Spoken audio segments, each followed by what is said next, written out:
Holy moly, folks, Baus Phoenix here, and man, I'm usually against this kind of thing, but this was too cool to not share with you guys. So recently, a few images of the newest upcoming characters to For Honor have been leaked and are making the rounds on Reddit and several other places.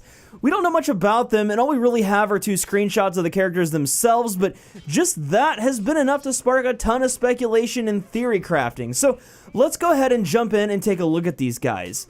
First up, we've got the Roman Centurion. As you can see, he's a fairly large dude with heavy armor, and of course he's got a full face mask because Ubisoft apparently has something against modeling character faces. You can't really see his weapon in the character select screen, but from his profile image, we see if we look closely that the weapon he's holding appears to have some sort of wooden shaft. So based on what we know of ancient Roman cavalry, this weapon might either be a pilum, which is a heavy javelin, or a hasta, which is a lighter thrusting spear. Now, in addition to this, the Centurion could also be armed with a gladius, which is a short sword similar to the Viking Ulfberht sword that the warlords use.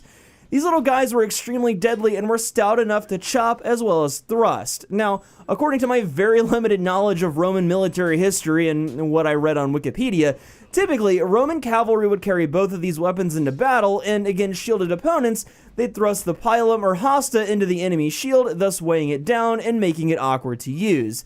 They'd then finish the foe with the gladius. If the Centurion is using both of these weapons, it could be a very interesting playstyle. Like when we saw a character similar to this in Soul Calibur 5, I think it was. He was a custom character you can make that fought with a pilum and a long dagger. The dagger was used for up-close stabbing attacks and parrying, and the spear kept foes at bay.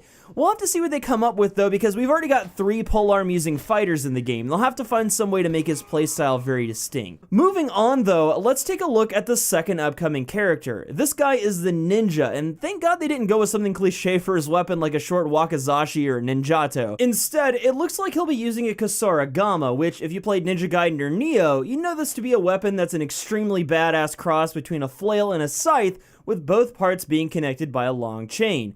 Although, from the picture we have here, it looks like this version has 2 scythes instead of the flail or counterweight that you'd usually see. Regardless, this is a notoriously difficult weapon to use, and I think it'll give this class a ton of interesting options. Now, as far as class alignment, from the screenshot, it looks like these 2 characters belong to their own 4th row of characters. People are speculating that this will be the mercenary faction, and we can even see in the pictures that there's room for 2 more warriors.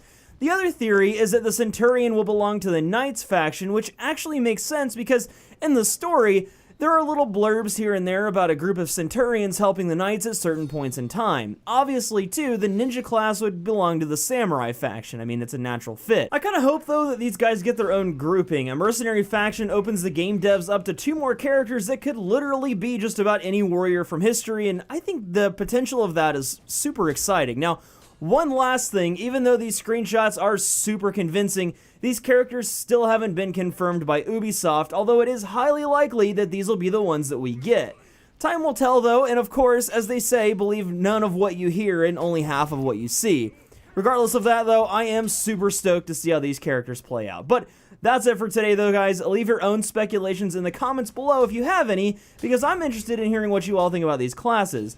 Also, if you enjoyed this video, leave a like down below because it helps me out a ton. And if you aren't subscribed to the channel yet, consider doing so now so that you never miss a video. On that note, I wanted to thank you guys so very freaking much. Over the past 2 weeks, you guys have absolutely shattered any records I've had for channel views. I can't believe how much we're growing right now, so thanks again for watching the videos. It means a lot to me that you guys are finding them useful and enjoying them.